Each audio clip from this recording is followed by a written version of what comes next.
কি খবৰ মই নিৰঞ্জন বৰা মোৰ ইউটিউব চেনেল নিৰঞ্জন বৰালৈ আপোনালোক সকলোকে স্বাগতম জনাইছোঁ যি আসাম কামাণ্ডো বেটেলিয়ন আছিলে তাৰ যেহেতু 2024 কাৰণে 164টা এবি কনষ্টেবল কামাণ্ডো বেটেলিয়নৰ এবি কামাণ্ডো বেটেলিয়ন মানে কনষ্টেবলৰ পোষ্ট অনলাইন এপ্লাই হৈছিলে য'ত নেকি প্ৰায় 1.5 লাখ প্লাস ল'ৰা ছোৱালী এপ্লাই কৰিছে আৰু ছোৱালীৰ কাৰণে য'ত নেকি স্পৰ্ট কোটা ৰিজাৰ্ভেশ্যন আছিলে তাত ছোৱালীও প্ৰায় 800 প্লাস ছোৱালী এপ্লাই কৰিছে তাত এতিয়া আপোনালোকে যদি এপ্লাই কৰিছিলে ইতিমধ্যে এডমিট কাৰ্ডসমূহ ডাউনলোড কৰিলে আজি হৈছে 21 নৱেম্বৰ 2024 যেহেতু 25 নৱেম্বৰ 2024 পৰা আসাম কামাণ্ডো বেটেলিয়ন 2024 164 যি পোষ্ট আছিল তাৰ ইণ্টাৰভিউ প্ৰক্ৰিয়াসমূহ আৰম্ভ হ'ব মানে physical test medical test start হৈ যাব আপোনালোক পোষ্টখিনি মই কথা কৈ দিছোঁ আপোনালোকে প্ৰথমতে চাই লওক পোষ্ট আছিলে টোটেল 164টা পোষ্ট আছিলে তাৰে 8 post for reservation sport person মানে স্পৰ্টৰ চাৰ্টিফিকেট যদি আপোনালোকে আছিলে তেন্তে আপোনালোকৰ 8টা পোষ্ট ৰিজাৰ্ভেশ্যন আছে আৰু কাষ্ট ৱাইজ যদি পোষ্ট কেইটা চাই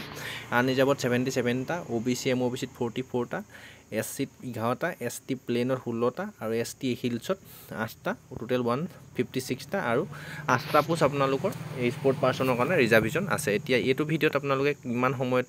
দৌৰিলে আৰু স্পৰ্টৰ কথাটো চাই এইখিনি স্পৰ্টখিনি ধুনীয়াকৈ দিছে বহুতখিনি কৈ নাথাকোঁ আপোনালোকে স্ক্ৰীন ভিডিঅ'টো ৰখাই লৈ পঢ়ি ল'ব আপোনালোকে যদি এইকেইটা স্পৰ্ট আছিলে নিশ্চয় এপ্লাই কৰিব পাৰিছে এতিয়া আপোনালোকে কামাণ্ডো বেটেলিয়নৰ হাইট চেজ কিমান লাগিব ল'ৰা ছোৱালী সকলোৱে আৰু কিমান সময়ত কিমান ৰানিং কৰিলে আপোনালোকে কিমান নম্বৰ পাব সেই বিষয়ে আলোচনা কৰিম ভিডিঅ'টো আৰম্ভ কৰাৰ আগতে আপোনালোকে যদি এপ্লাইও কৰাও নাই তেনে ভিডিঅ'টো শেষলৈকে চাব আগন্তুক যদি কামাণ্ডো বেটেলিয়নত এপ্লাই কৰে তেতিয়া আপোনালোকে কথাখিনি ক্লিয়াৰ হৈ যাব আৰু আপোনালোকে এইমতে হাইট চেজ যদি আছে আৰু ফিজিকেলটো তৈয়াৰী কৰিব পাৰিব এতিয়া ফিজিকেলটো চাই লওক ফিজিকেল ষ্টেণ্ডাৰ্ড টেষ্ট প্ৰথমতে যেহেতু ফিজিকেল ষ্টেণ্ডাৰ্ড টেষ্টটোৱে হ'ব বুলি ইয়াত দিছে আপোনালোকে হাইট চেজখিনি চাই লওক জেনেৰেল যদি ল'ৰা হয় তেন্তে আপোনালোকৰ হাইট থাকিবলৈ 167 চেণ্টিমিটাৰ আৰু ছোৱালী যদি হয় 162 চেণ্টিমিটাৰ জেনেৰেল ছোৱালী হ'লে হাইট থাকিব লাগিব OBC MOBC আৰু SC যদি ল'ৰা হয় তেতিয়া আপোনালোকৰ হাইটটো থাকিবলৈ 162 চেণ্টিমিটাৰ অনলি 162 চেণ্টিমিটাৰ হ'লে হ'ল OBC MOBC আৰু SC ল'ৰাৰ কাৰণে আৰু ছোৱালী যদি হয় 157 চেণ্টিমিটাৰ হাইট থাকিব লাগিব তাৰপিছত ST হিলছ ST প্লেন আৰু গুৰ্খা এইকেইটা যদি কেণ্ডিডেট ল'ৰা কেণ্ডিডেট যদি হয় 160.02 চেণ্টিমিটাৰ হাইট থাকিব লাগিব আৰু ছোৱালী যদি হয় 152.40 চেণ্টিমিটাৰ হাইট থাকিব লাগিব তাৰপিছতে ল'ৰা আপোনালোকৰ আহিলে যিটো চেষ্ট লাগিব কামাণ্ডো বেটেলিয়নৰ চেষ্ট অলপ বেছি লাগে চেষ্টটো আপোনালোকে চাই লওক general OBC MOBC SC ST plain এইকেইটা ল'ৰা যদি হয় আপোনালোকৰ 85 চেণ্টিমিটাৰ নৰ্মেল হ'ব লাগিব আৰু 90 চেণ্টিমিটাৰ হ'ব লাগিব 5 চেণ্টিমিটাৰ ফুলাই 90 চেণ্টিমিটাৰ এক্সপাণ্ডেড হ'বগৈ লাগিব আৰু ST যদি হিলছৰ কেণ্ডিডেট যদি ল'ৰা হয় তেতিয়া 80 চেণ্টিমিটাৰ নৰ্মেল চেষ্ট হ'লে হৈ যাব আৰু ফুলাই 85 চেণ্টিমিটাৰ হ'লে হৈ যাব ছোৱালীৰ যিহেতু কোনো ধৰণৰ চেষ্ট নোজোখে এতিয়া আপোনালোকৰ তাৰপিছতে মেডিকেল টেষ্ট হ'ব আপোনালোকৰ মেডিকেল টেষ্টটো যদি পাছ কৰে তাৰপিছতে আপোনালোকৰ ফিজিকেল ইফেক্টিভ টেষ্ট মানে যিটো ৰানিং আছিলে মই ৰানিংটো ক'ত কিমান সময়ত দৌৰিলে কিমান নম্বৰ পাব সেইখিনি আপোনালোকৰ ফুল ডিটেইলছ ক'ম ভিডিঅ'টো শেষলৈকে চাব স্কিপ কৰি নিদিব ল'ৰা ছোৱালী দুইটাই প্ৰক্ৰিয়াৰ বিষয়ে দুইটাই ক'ম ল'ৰা যিহেতু 80 মাৰ্ক থাকিব টোটেল ল'ৰাৰ 80 মাৰ্ক থাকিব ফিজিকেল ষ্টেণ্ডাৰ্ড আৰু ৰানিঙত থাকিব আৰু ৰানিং লং জাম্প চিন আপ আৰু 100 মিটাৰ ৰেচত ছোৱালী হ'লে আপোনালোকৰ 60 মাৰ্ক থাকিব ৰানিংটোত আৰু লং জাম্পৰ আৰু 100 মিটাৰ ৰানিঙৰ ভিতৰত আপোনালোকৰ 60 মাৰ্ক থাকিব তাৰপিছত ল'ৰা যদি চাই প্ৰথম 4.8 কিলোমিটাৰ ল'ৰাটো প্ৰথম কৈছে 4.8 কিলোমিটাৰ ৰেচ হ'ব ৰানিংটো হ'ব তাৰ আপোনালোকৰ পাছ কৰিবলৈ আপোনালোকে মিনিমাম 20 মিনিটৰ ভিতৰত সোমালেই পাছ কৰিব আৰু 20 মিনিটতকৈ আপুনি যিমান সোনকালে যদি পায় এইফালে আগলৈ এইটো লিষ্টটো আছে যিমান সোনকালে সোমাব সিমানে আপোনালোকে মাৰ্ক পাবলৈ সক্ষম হ'ব সৰহকৈ মাৰ্ক পাবলৈ হ'ব আৰু যদি এক্সেলেণ্ট সোমাব বুলি ভাবে তেন্তে 17 মিনিটৰ ভিতৰত সোমাব লাগিব তেতিয়া আপোনালোকে 20ৰ ভিতৰত 20 পাব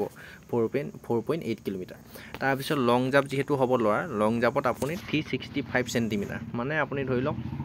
প্ৰায় 14 আপোনাৰ 365 চেণ্টিমিটাৰটো ফিট কৰি ল'ব গুগলত এইটো কিমান হ'ব আপোনালোকে উলিয়াই ল'ব সিমানটো মাৰিলে মিনিমাম পাছ কৰিব 3টা চান্সৰ ভিতৰত আৰু যদি এক্সেলেণ্ট মাৰোঁ বুলি ভাবে 20ৰ ভিতৰত 20 পাবলৈ আপুনি 17.5 ফুট লং জাম্প মাৰিব লাগিব তেতিয়া আপোনালোকে এক্সেলেণ্ট মাৰ্কটো পাব 20ৰ ভিতৰত 20 তাৰপৰা চিন আপ হ'ব চিন আপ যদি আপুনি মিনিমাম 4টা মাৰে তেতিয়াই পাছ কৰিব আৰু যদি মেক্সিমাম 14টা যদি মাৰিবগৈ পাৰে তেতিয়া এক্সেলেণ্ট হ'ব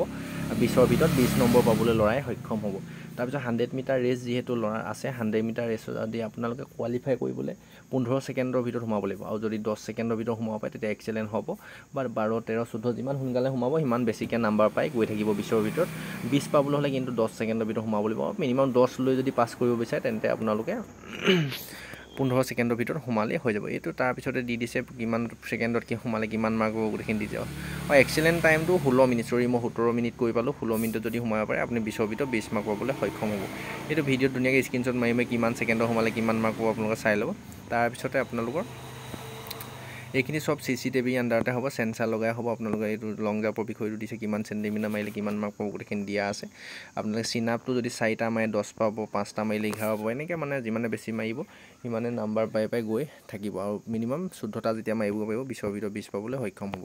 তাৰপিছত ছোৱালী কথাটো আহিলে ছোৱালী প্ৰথম হাইটটো জোখাৰ পিছতে আপোনালোকৰ ৰেচ হ'ব 2.8 কিলোমিটাৰ 28 মিটাৰ ৰানিং হ'ব আপোনালোকে 19 মিনিটৰ ভিতৰত কমপ্লিট কৰিলে পাছ কৰিব যিমানে সোনকালে সোমাব আপুনি সিমানে হৰকে নম্বৰ পাবলৈ সক্ষম হ'ব আৰু তাৰপিছতে আহিলে লং জাম্প 265 সেন্টিমিটাৰ ছোৱালীয়ে যদি মাৰিব পাৰে কোৱালিফাই হৈ যাব 3টা চান্স পাব আৰু যদি মেক্সিমাম মাৰো বুলি ভাবে তেন্তে 13.5 ফুট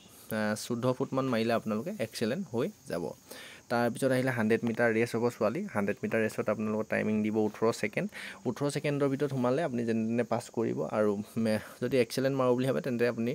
10 ছেকেণ্ডৰ ভিতৰতে সোমাবলৈ তেহে এক্সেলেণ্ট হ'ব আপুনি যিমানে পাৰে সিমানে সোনকালে সোমাবলৈ চেষ্টা কৰিব আৰু ইয়াত কিমান ছেকেণ্ডত কিমান সোমাবলে কিমান নম্বৰ পাব গোটেইখিনি দিয়া আছে এইখিনি কৈ না আপোনালোকৰ ভিডিঅ'টো ৰখাই ধুনীয়াকৈ চাই ল'ব আৰু তাৰপিছত এইকেইটা ইভেণ্টে হ'ব ছোৱালী 3টা ইভেণ্ট ল'ৰাৰ 4টা ইভেণ্ট মানে গোটেইকেইটা ইভেণ্ট কমপ্লিট কৰাৰ পিছতে আপোনালোকে physical standard test physical effective test complete কৰাৰ পিছতে যিটো নম্বৰ পায় তাৰ ওপৰতে আপোনালোকৰ সাইকোমেট্ৰিকৰ কাৰণে কাট অফ মাৰিব এই দেখিছে মেল কেণ্ডিডেট যদি ল'ৰা যদি চাই টোটেল 80 মাৰ্ক থাকিব ফিজিকেলত আৰু ছোৱালী যদি চাই মিনিমাম 60 মাৰ্ক থাকিব আৰু সাইকোমেট্ৰিক টেষ্ট যিটো হ'ব ল'ৰাৰ কাৰণে 20 মাৰ্ক থাকিব ছোৱালীও 20 মাৰ্ক থাকিব টোটেল আপোনালোকৰ ল'ৰাৰ মাৰ্কটো হ'ল 100 মাৰ্ক আৰু ছোৱালী যদি হয় 80 মাৰ্কৰ ভিতৰতে আপোনালোকৰ ফাইনেল কাট অফ বনিব আৰু কোনো ধৰণৰ এক্সাম অনুষ্ঠিত নহয় এইখিনি আপুনি ভিডিঅ'টো যিমান লগৰ বন্ধু বান্ধৱী আছে সকলোলৈকে শ্বেয়াৰ কৰি দিব যিসকলে এপ্লাই কৰিছে এইকেইদিন সময় নাই খুব ভালদৰে প্ৰিপাৰেশ্যন কৰক আগন্তুক দিনত যদি কামাণ্ডো বিল্লান আহিলে আপোনালোকে এপ্লাই কৰোঁ বুলি ভাবিছে তেন্তে চেনেলটো ছাবস্ক্ৰাইব কৰি ৰাখিব তেতিয়া মই যেতিয়াই আপোনালোকৰ নটিফিকেশ্যন আহে অফিচিয়েল ৱেবছাইটত তেতিয়াই লগালগ ভিডিঅ' পষ্ট কৰি দিম আপোনালোকে চেনেলটো ছাবস্ক্ৰাইব কৰি ৰাখিব আৰু কামাণ্ডো বেটেলিয়ানৰ age qualification selection process full ডিটেইলছত যদি চাওঁ বুলি ভাবে তেন্তে তলৰ ডেছক্ৰিপশ্যনতে যিটো কামাণ্ডো বেটেলিয়ান মোৰ ভাইৰেলেই হৈছে বুলি ক'ব যিটো ভিডিঅ' চিলেকশ্যন প্ৰচেছৰ ওপৰত ভিডিঅ' বনোৱা আছে সেই ভিডিঅ'টো তলৰ ডেছক্ৰিপশ্যনত লিংকত পাই যাব সেই ভিডিঅ'টো গৈ চাই ল'ব গোটেই কথাখিনি ক্লিয়াৰ হৈ যাব আৰু ডেছক্ৰিপশ্যনতে টেলিগ্ৰাম চেনেলটো দি দিছোঁ টেলিগ্ৰাম চেনেলটো ছাবস্ক্ৰাইব কৰি ল'ব তাতে এই অফিচিয়েল নটিফিকেশ্যনখন মই দি দিম আপোনালোকে নিজে বা ভালদৰে পঢ়ি চাব পাৰিব আৰু ডেছক্ৰিপশ্যনতে ইনষ্টা আইডিটো দিছোঁ এইটো ফ'ল' কৰি ৰাখিব আগন্তুক দিনৰ আপোনাৰ কামাণ্ডো বেটেলিয়ানৰ কাৰণে যদি সপোন আছে ব্লেক পন্থাৰ কামাণ্ডো বেটেলিয়ান হোৱা কামাণ্ডো ড্ৰেছটো যদি পিন্ধা তেন্তে সকলোকে ভিডিঅ'টো শ্বেয়াৰ কৰি দিব চেনেলটো ছাবস্ক্ৰাইব কৰি ৰাখিব যেতিয়াই পোষ্ট নতুন ভেকেঞ্চি আহে তেতিয়াই মই ভিডিঅ' বনাই দিবলৈ চেষ্টা কৰিম আজি ভিডিঅ'টো ইমানতে ৰখাইছোঁ নেক্সট আকৌ অন্য এটা অতি গুৰুত্বপূৰ্ণ ভিডিঅ' সৈতে আপোনালোকৰ সন্মুখত লগ পোৱাৰ প্ৰতিশ্ৰুতিয়ে আজি এই ভিডিঅ'ৰ পৰা ইমানতে বিদায় লৈছোঁ যদি ভাল লাগিলে ভিডিঅ'টো লাইক কৰি দিব ধন্যবাদ।